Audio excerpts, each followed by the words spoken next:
Today's video is going to be on breeding German blue ram cichlids.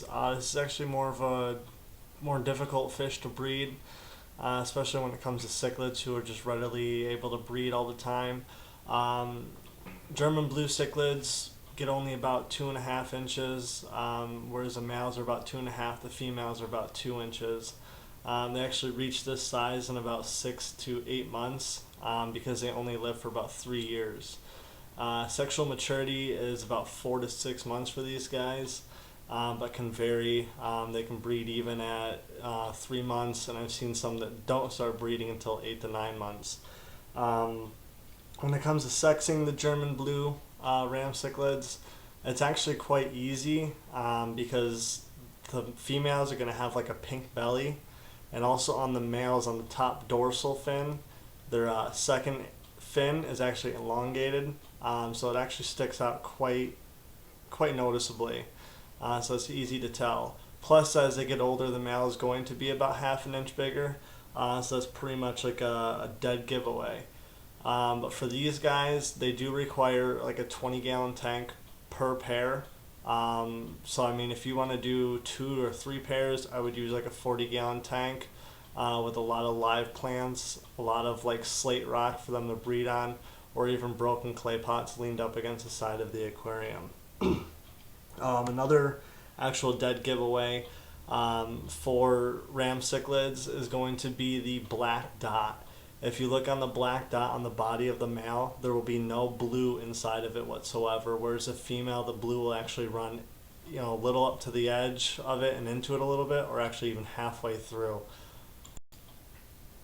And with the German blue ram cichlids, they do require soft water to breed, and instead of using those harsh chemicals in your aquarium that can actually do more damage than good, what I use is actually peat moss in like a nylon or a stocking, and I actually just put it right into the aquarium, and I'll start softening the water almost immediately. You can also do it with other live plants, but the peat moss works a lot easier, and it's a lot more cost effective. You can go right on eBay and you can buy a huge handful of it for like $5 to $10, so it's really easy to get your hands on. Another thing that you want to pay attention to is a lighting schedule. A lot of people don't realize this with fish, but in the wild they do have their set time frames of night and day, and you do want to pay close attention to that. If you're just shutting on and off your light at any hour of the day, you are going to confuse them, and actually you can stress them out. So putting your aquarium on a timer is actually the best way to do it.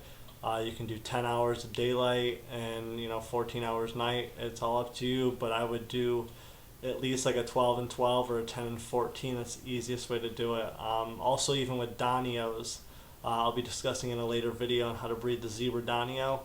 People think it's an easy fish to breed, and it actually is, but once you get the lighting down, you can keep breeding them non-stop.